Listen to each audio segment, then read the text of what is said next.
Bismillahirrahmanirrahim. Assalamu alaikum dear students. So today we are going to start with the questions of chapter number 2, that is circulatory system. और just हम MCQs and short questions को देखने के बाद हम chapter number 3 जिसकी बहुत ज़्यादा डिमांड है उसकी तरफ जाएंगे.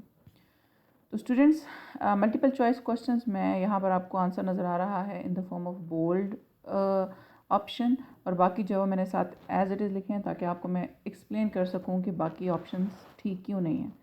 The first MCQ is the heart's upper chamber are called. तो स्टूडेंट्स अगर आपको याद हो, आपने ये बात पढ़ी थी कि हार्ट के पास मेन 4 चैम्बर्स हैं, 2 ऊपर वाले चैम्बर्स हैं और 2 नीचे वाले चैम्बर्स हैं. तो जो ऊपर वाले चैम्बर्स हैं उनको हम एट्रियम बोल रहे हैं और नीचे वाले चैम्बर्स को वेंट्रिकल बोल रहे हैं. तो यहाँ से ही आपको पता चल जाना चाहिए कि इस क्वेश्चन का क्या आंसर है. अगर आप इसको गैस कर सकें, मैं बहुत ज़्यादा पीछे नहीं जा सकूँगी. तो अपर चैम्बर जी एट्रिया है, तो atria is the correct option. Next one is blood component that helps the body to control bleeding. तो ब्लीडिंग को कंट्रोल करने के लिए हमारे पास कुछ फिब्रिनोजन आता है, फिब्रोनेक्टर आता है, जो कि हमारी उस जगह पर एक प्लाग बना देता है, ब्लड को क्लॉट कर देता है. वो फंक्शन है प्लेटलेट्स का. Third is bicuspid valve connect. अच्छा स्टूडेंट्स, आपको याद होगा कि बायकस्पिड और ट्राइकस्पिड 2 टाइप्स के वाल्व्स थे जो कि बेसिकली सेपरेट कर रहे थे एट्रियम को वेंट्रिकल से. तो यहाँ पर देखें, राइट एट्रियम और राइट वेंट्रिकल के दरमियान में आपको ट्राइकस्पिड वाल्व नज़र आ रहा है, और इसी तरह से लेफ़्ट एट्रियम और लेफ़्ट वेंट्रिकल में आपको बायकस्पिड या बायकस्पिड या मिट्रल वाल्व होता है. तो अब ये बायकस्पिड के बारे में पूछा है, बायकस्पिड का दूसरा नाम मिट्रल वाल्व है. तो लेफ़्ट एट्रियम और लेफ़्ट वेंट्रिकल को ये कनेक्ट कर रहा है. पिक्चर से आप देखेंगे तो आपको ज़्यादा आइडिया होगा. अब हम चलते हैं इसके आंसर की तरफ. तो स्टूडेंट्स यहाँ पे पहला उन्होंने ऑप्शन दिया है left atrium and right atrium. तो लेफ़्ट एट्रियम और राइट एट्रियम के दरमियान में सेप्टम अवेलेबल है, लेकिन यहाँ पर कोई वाल्व अवेलेबल नहीं है. इसी तरह से left atrium and right ventricle आपस में कोई कनेक्शन है सच इनका बनता नहीं है. Right atrium and left ventricle का भी कोई कनेक्शन नहीं बनता, क्योंकि यहाँ से एक ऑप्शन ने राइट साइड उठाई हुई है, अगले ने लेफ़्ट उठाई हुई है. तो लेफ़्ट और राइट के दरमियान एज सच कनेक्शन अवेलेबल नहीं है. इनके दरमियान बैरियर्स हैं जिनको हम सेप्टम बोलते हैं. इस तरह से right atrium and right ventricle, तो राइट एट्रियम और राइट वेंट्रिकल के दरमियान ट्राइकस्पिड वाल्व है. तो करेक्ट ऑप्शन यहाँ से कोई भी नहीं इन्होंने दिया हुआ है. शायद यहाँ पे लेफ़्ट लिखना भूल गए सी ऑप्शन में, इसलिए मैंने नीचे यहाँ पर करेक्ट ऑप्शन लिखा है, that is left atrium and left ventricle. ठीक हो गया. नेक्स्ट है which of the following chambers has the thickest wall in human heart. तो ह्यूमन हार्ट में जो सबसे थिक वॉल होती है वो उसी चैम्बर की होनी चाहिए जिसने पूरी बॉडी को ब्लड डिस्ट्रीब्यूट करना है. तो पूरी बॉडी को अगर आपको याद हो तो पूरी बॉडी को ब्लड डिस्ट्रीब्यूट आयोटा की तरफ से होता था, और आयोटा का डायरेक्ट कनेक्शन होता था लेफ़्ट वेंट्रिकल के साथ. मैं आपको यही चीज़ पिक्चर में भी दिखा सकती हूँ ताकि आप लोगों को मज़ीद क्लियर हो जाए. आई एम सॉरी, मुझे बार बार बैक साइड पे जाना पड़ रहा है. तो यहाँ पर आप देखें तो ये वो पोर्शन था हार्ट का लेफ़्ट वेंट्रिकल जिसने इधर आयोटा के थ्रू पूरी बॉडी यानी पूरे सिस्टम को, ये देखें यहाँ पर पूरा बंदा बना हुआ है, पूरे सिस्टम को ब्लड डोनेट करना था, ब्लड देना था. इसलिए हम ये कह सकते हैं कि ये वो पार्ट है जिसने पूरी बॉडी को देना है. तो इसके वाल्स का थिक होना मस्ट है क्योंकि इसने पूरी बॉडी में डिस्ट्रीब्यूट करना है. अगर आप इसके बरक्स राइट वेंट्रिकल को देखें तो राइट वेंट्रिकल का जस्ट काम क्या है, लंग्स तक ब्लड पहुंचाना, और लंग्स आपको पता है हार्ट के बिल्कुल पास होते हैं. तो उनको फोर्सफुली कोई प्रेशर चाहिए ही नहीं. उसकी वॉल्स बहुत ज़्यादा थिक ना भी हो तो काम चलेगा, लेकिन लेफ़्ट वेंट्रिकल ने बहुत फोर्सफुल प्रेशर लगाना है, और अगर ये वॉल्स थिन हुई तो ये फटने का खतरा होता है. वॉल्स जो है वो ब्रेकेज हो सकती है वॉल्स की. इसलिए नेचर ने लेफ़्ट वेंट्रिकल को बहुत थिक वॉल्स प्रोवाइड की हैं ताकि पूरी बॉडी में डिस्ट्रीब्यूशन हो सके ब्लड की. The next MCQ is the left half of the human heart. Left half, अच्छा आपका जो राइट साइड है वो आपके सामने पड़ी हुई किताब में मौजूद इंसान का लेफ़्ट होगा, और आपका जो लेफ़्ट साइड है वो किताब में मौजूद इंसान का राइट होगा. इसलिए हम लेफ़्ट हाफ वो वाला कंसिडर करेंगे जो हमारी राइट साइड पर और किताब के लेफ़्ट साइड पर आ रहा होगा. ठीक है. अच्छा वैसे मैं आपको ये चीज़ हम कहीं और डिस्कस करते हैं. अभी देखें, the left half of the human heart, left half oxygenated blood carry करता है और राइट हाफ जो है वो डीऑक्सीजनेटेड ब्लड कैरी करता है. अगर मैं इसको ही आपको थोड़ा सा दिखा सकूं कलर्स के थ्रू, तो ये देखें, ये साइड लेफ़्ट होगी, आपका बाजू ये राइट है, लेकिन ये इस बंदे का जो है वो ये लेफ़्ट है. इसलिए अब ये देखें, ये left side of the heart है और इसमें रेड कलर है, विच मीन इसने ऑक्सीजनेटेड ब्लड कैरी किया हुआ है। अगर हमें ये क्वेश्चन आता कि राइट साइड कौन सी है, तो फिर हम राइट साइड को डिस्कस करते हैं और इसने डीऑक्सीजनेटेड ब्लड कैरी किया है। ओके, नेक्स्ट एमसीक्यू की तरफ बढ़ते हैं dear students. Pulmonary arteries carry blood to pulmonary artery. अच्छा, पल्मोनरी आर्टरीज का वर्ड वैसे यूज़ होता है ऑक्सीजनेटेड ब्लड के लिए, A for arteries, A for अच्छा ब्लड। लेकिन जब हम पीछे पल्मोनरी का लफ्ज़ लगाते हैं, यह हमने चैप्टर में भी पढ़ा है कि जब पल्मोनरी का वर्ड आ जाए विच मीन्स कि ये फंक्शन उलट हो गया। Now pulmonary arteries will carry the deoxygenated blood, ठीक है। और ये डीऑक्सीजनेटेड ब्लड कहाँ लेके इन्होंने जाना है ताकि ऑक्सीजनेशन हो सके, ये लंग्स तक लेके जाना है। तो pulmonary arteries deoxygenated blood lungs तक लेके जाते हैं ताकि वहाँ पे ऑक्सीजनेशन का प्रोसेस हो सके और ब्लड वापस हार्ट के पास आके पूरी बॉडी में डिस्ट्रीब्यूट हो सके। Which one of the following helps to fight germs. तो इन सब में वाइट ब्लड सेल्स हैं जो कि जर्म्स के फाइट करते हैं, जर्म्स के अगेंस्ट। इसमें टी सेल्स आ जाते हैं, बी सेल्स आ जाते हैं जो कि हमारे जर्म्स के अगेंस्ट लड़ते हैं और हमें प्रोटेक्ट करते हैं। The blood vessels that carry blood from heart to the various part of the body, वो वाली ब्लड वेसल जो कि ऑक्सीजनेटेड ब्लड को पूरी बॉडी में डिस्ट्रीब्यूट करेगी, दैट आर आर्टरीज, ठीक है। सेप्टम कवरेज को या बैरियर को बोलते हैं जो दिल की वाल्स के दरमियान में होता है। वेन्स डीऑक्सीजनेटेड ब्लड उठाएंगी जो कि पूरी बॉडी से कलेक्ट होगा और हार्ट तक जाएगा, और कैपिलरीज दोनों काम कर रही हैं। तो आर्टरीज वो बेस्ट ऑप्शन है जो कि हार्ट से ब्लड लेगा ऑक्सीजनेटेड फॉर्म में और पूरी बॉडी को सप्लाई कर देगा। Which one of the following is a double membrane sac that covers human heart. Okay, हमने ये पढ़ा था कि ह्यूमन हार्ट के अराउंड 3 तरह की मेन लेयर्स हैं स्किन की, जिसमें हमें कहा था पेरिकार्डियम है, मायोकार्डियम है, एंडोकार्डियम है। तो पेरिकार्डियम हार्ट के अराउंड अवेलेबल है जो कि जिसके अंदर जो वो फ्लूइड भी फिल्ड है ताकि सडन जो झटका है उससे बचाए हमारे दिल को। Next, the alternating expansion and relaxation of the artery that you feel in your wrist. Okay, आप अपनी रिस्ट के ऊपर हाथ रखें तो आपको अपनी जो पल्स है वो फील होती है, ठीक है। तो इसका करेक्ट आंसर पल्स है। Next, nutrients are exchange between the blood and the body. तो ब्लड और बॉडी के दरमियान न्यूट्रिएंट्स कौन एक्सचेंज करवा रहा है, ये बहुत ही सिंपल क्वेश्चन है, that is capillaries. Which is the largest artery in human body. सबसे लार्जेस्ट आर्टरी अयोटा ही है। अयोटा के आगे से फिर आर्टरीज निकलती हैं और आर्टरीज छोटी आर्टरीज यानी आर्ट्रियोल में कन्वर्ट होती हैं। आर्ट्रियोल आगे जाके कैपिलरीज में जाती हैं, कैपिलरीज फिर वापस आती हैं वेन्यूल्स में। वेन्यूल्स जब बड़ी होती हैं तो वेन्स बनाती हैं और वेन्स वापस जाकर हार्ट को यही ब्लड दे देती हैं। तो एओर्टा वो पार्ट है जिसने आर्टरीज को ब्लड सप्लाई करना होता है। So it is the largest artery.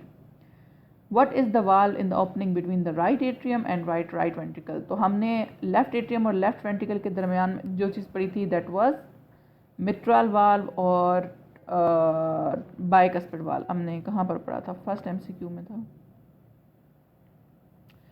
Okay, ये थर्ड एमसीक्यू में था। तो यहाँ पर अब राइट के दरमियान इन्होंने पूछा है, तो this is tricuspid. Human heart is myogenic. Myo mean muscle, genic mean genetically इनके अंदर ये चीज़ अवेलेबल है कि ये मूवमेंट कर रहे हैं, ठीक है। न्यूरोजेनिक नर्वस सिस्टम में होगा, कार्डियोजेनिक गलत लफ्ज़ है, and digenic is not the correct option. तो मायोजेनिक यानी कि मायोजेनिक बेसिकली मायो मसल के लिए इस्तेमाल होता है। तो वो मसल जो कि ओरिजिनली बीट करते रहें, इनके अंदर प्रॉपर्टी हो कि खुद ही बीट कर सकें। बेशक आप कुछ देर के लिए बंदा डेड हो जाता है लेकिन हार्ट बीट चलती रहती है, वजह यही है, यानी कि सॉरी दिल जो है वो हिलता रहता है अपनी जगह पे, वजह यही है कि ये मायोजेनिक इन नेचर है, खुद ब खुद मूवमेंट जनरेट कर सकते हैं। पेस मेकर वो वाले पार्ट है हमारे हार्ट का जहाँ से हार्ट की बीट स्टार्ट होती है। तो ये पेस मेकर का है in the wall of right atrium. Right atrium के दरमियान में होता है और राइट एट्रियम से ही हमारी हार्ट बीट स्टार्ट होती है। डियर स्टूडेंट्स, ये एक पूरा टॉपिक है जिसमें हम नर्वस सिस्टम को कनेक्ट करते हैं विद सर्कुलेटरी सिस्टम और द हार्ट। ये आप चैप्टर प्रॉपरली पढ़ेंगे फर्स्ट ईयर और सेकंड ईयर में, लेकिन यहाँ पर जस्ट पेस मेकर को जिक्र है। पेस मेकर वो पीस है हमारे हार्ट का जहाँ से हमारी जो हार्ट का साइकिल है वो शुरू होता है, ठीक। नेक्स्ट हमारे पास आगे कुछ डेफिनेशंस और फंक्शंस। तो फंक्शन में उन्होंने हमें कुछ ऑप्शन दिए हैं कि आप इनका फंक्शन करेंगे। शॉर्ट क्वेश्चन स्टार्ट हो गए हैं, ठीक है। शॉर्ट क्वेश्चन में कहा है कि हमारे पास पहले मेरे ख्याल में पी तक हैं, पी तक जो है वो उन्होंने डिफरेंट ऑप्शंस दिए हैं जिनका हमने जस्ट फंक्शन डिस्क्राइब करना है। तो सबसे पहले हमारे पास आ जाता है pericardium. Peri mean around, cardium in heart, यानी हार्ट के अराउंड एक लेयर है और ये डबल लेयर है सैक जिसके अंदर फ्लूइड फिल्ड है और ये बेसिकली हार्ट को फ्रिक्शन से बचाता है। अगर कहीं सडन झटका लगे या कहीं जर्क कहीं फील हो तो ये हार्ट को फटने से बचाएगा, ठीक है। तो pericardium is the layer that protects the heart and it will reduces the friction whenever a person encounter it. Next is left atrium. तो लेफ़्ट एट्रियम क्या है? लेफ़्ट एट्रियम हमारे हार्ट का वो पार्ट है जो कि रिसीव करता है ऑक्सीजनेटेड ब्लड को। इसी तरह से राइट एट्रियम क्या है? डीऑक्सीजनेटेड ब्लड रिसीव करता है। अच्छा, ऑक्सीजनेटेड ब्लड कहाँ से आएगा? लंग से आएगा, और डीऑक्सीजनेटेड ब्लड वेना कैवा से आएगा, चाहे वो सुपीरियर वेना कैवा हो चाहे इन्फीरियर वेना कैवा हो। डियर स्टूडेंट्स, अगर किसी भी क्वेश्चन को मैं जल्दी से लेके चल रही हूँ, विच मीन्स इसको मैंने बहुत एक्सप्लेन्ड पीछे समझाया हुआ है, you can just go through and click on the chapter 2 circulatory system, आप उसमें डिटेल से इसको सुन सकते हैं। Left ventricle is the part of the heart जिसने पूरी बॉडी को ऑक्सीजनेटेड ब्लड सप्लाई करना है। इसकी सबसे थिकेस्ट वॉल होती हैं और ये सबसे ज़्यादा प्रेशर जनरेट करता है हमारी ब्लड वेसल्स के ऊपर। राइट वेंट्रिकल ने जस्ट लंग्स तक डीऑक्सीजनेटेड ब्लड पहुंचाना होता है ताकि उसकी ऑक्सीजनेशन हो सके। तो बेसिकली इसका फंक्शन ये है कि ये पल्मोनरी आर्टरीज़ के थ्रू लंग्स तक डीऑक्सीजनेटेड ब्लड पहुंचाएगा ताकि इस ब्लड को ऑक्सीजन मिल सके और वो वापस ऑक्सीजनेटेड ब्लड बन सके। बाइकस्पिड वाल्व का दूसरा नाम मिट्राल वाल्व है। इसका क्या है कि ये बैकवर्ड फ्लो ऑफ ब्लड को रोकेगा, क्योंकि ये लेफ्ट वेंट्रिकल और लेफ्ट एट्रियम के दरम्यान में होता है, इसलिए वो ब्लड जो लेफ्ट वेंट्रिकल में आ चुका है वो वापस लेफ्ट एट्रियम में नहीं जा सकता। Next is tricuspid valve. Tricuspid valve क्या करता है? Prevents backward flow of the blood from right ventricle to right atrium. जिस तरह से ये लेफ्ट वेंट्रिकल और लेफ्ट एट्रियम के दरम्यान में बिल्कुल गैप रखेगा, इसी तरह से tricuspid right ventricle and right atrium के दरम्यान में गैप रखेगा। सेमिल्यूनर वाल्व को हम आधा चांद की शक्ल का वाल्व कहते हैं। ये भी बैकवर्ड फ्लो ऑफ ब्लड को रोकेगा, और ये किसके दरम्यान मौजूद है? ये बेसिकली दो तरह के सेमिल्यूनर वाल्व्स हैं। एक सेमिल्यूनर वाल्व मौजूद है between the aorta and the ventricle, और दूसरा सेमिल्यूनर वाल्व जो है वो अवेलेबल है बिटवीन पल्मोनरी आर्टरीज़ का जो बेस है वहाँ पर, और इसी तरह वेंट्रिकल। तो ये भी बैकवर्ड फ्लो ऑफ ब्लड को रोकेगा। अगर आपको सेमिल्यूनर वाल्व को समझना है तो आप वाल्व्स वाले चैप्टर को, वाल्व्स वाले जो हमारा इस चैप्टर में वाल्व्स वाला जो टॉपिक पढ़ा है उसको जाके एक दफ़ा फिर देख सकते हैं। Next is septum. तो सेप्टम बेसिकली दरमियान में सेपरेशन या बैरियर को बोलते हैं, जो हार्ट के डिफरेंट पोर्शंस या डिफरेंट चैम्बर्स के दरमियान में है। सेप्टम का जो सबसे पहला काम है वो है कि वो ऑक्सीजनेटेड और डीऑक्सीजनेटेड ब्लड को सेपरेट आउट करता है। डियर स्टूडेंट्स, जब ड्यूरिंग बर्थ और बिफोर बर्थ अगर किसी बच्चे की ये सेप्टम अच्छे से डेवलप ना हो तो oxygenated blood gets mixed with deoxygenated blood, as a result पूरी बॉडी ब्लू हो जाती है और उन बेबीज़ को हम ब्लू बेबीज़ कहते हैं। तो ये एक जस्ट साइड इन्फॉर्मेशन थी वैसे बताने के लिए, लेकिन सेप्टम वो पार्ट है जो कि ऑक्सीजनेटेड ब्लड को सेपरेट आउट करता है विद डीऑक्सीजनेटेड ब्लड, ताकि मिक्सिंग ना हो सके और सेपरेशन रहे। आयोटा वो पार्ट है जिसने आर्टरीज़ के थ्रू पूरी बॉडी में ऑक्सीजनेटेड ब्लड को डिस्ट्रीब्यूट कराना है। पल्मोनरी आर्टरी वो पार्ट है जिसने डीऑक्सीजनेटेड ब्लड लेके जाना है लंग्स तक ताकि ऑक्सीजनेशन हो सके। सेम पल्मोनरी वेन वो पार्ट है जिसने ऑक्सीजनेटेड ब्लड को कैरी करना है और हार्ट के लंग्स से ऑक्सीजनेटेड ब्लड को कैरी करना है और हार्ट के अंदर जो है वो फिलअप कर देना है। प्लाज्मा फ्लूइड पार्ट है ब्लड का ही पोर्शन है। सीरम और प्लाज्मा ये दोनों ब्लड का पोर्शन है और इसके अंदर मिक्स्ड चीज़ें होती हैं, कुछ जैसे न्यूट्रिएंट्स हो गए, हार्मोन्स हो गए, प्रोटीन्स हो गई, वेस्ट प्रोडक्ट्स हो गए। रेड ब्लड सेल्स को हम आरबीसीज भी कहते हैं और इनका बेसिक काम ऑक्सीजन या कार्बन डाइऑक्साइड उठाना होता है, और ऑक्सीजन जब ये उठाते हैं तो ये ऑक्सी हीमोग्लोबिन के नाम से जो है वो जाने जाते हैं।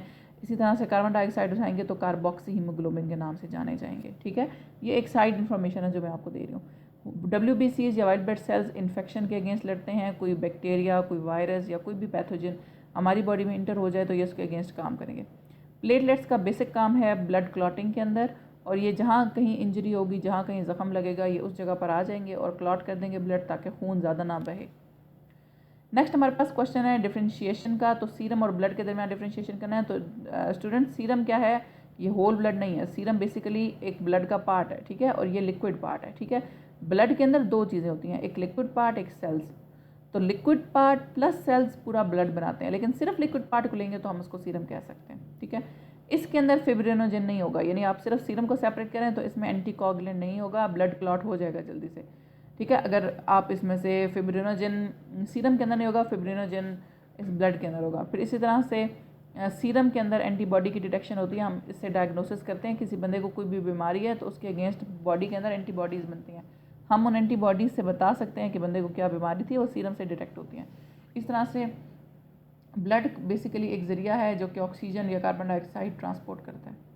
आर्टरीज और वेंस का डिफरेंस आप यहाँ से देख लें। आर्टरीज ऑक्सीजनेटेड ब्लड कैरी करेंगी, वेंस डीऑक्सीजनेटेड ब्लड करेंगी, एक्सेप्ट पल्मोनरी वन, जिसके पीछे पल्मोनरी लग जाएगा उसका फंक्शन उलट हो जाएगा।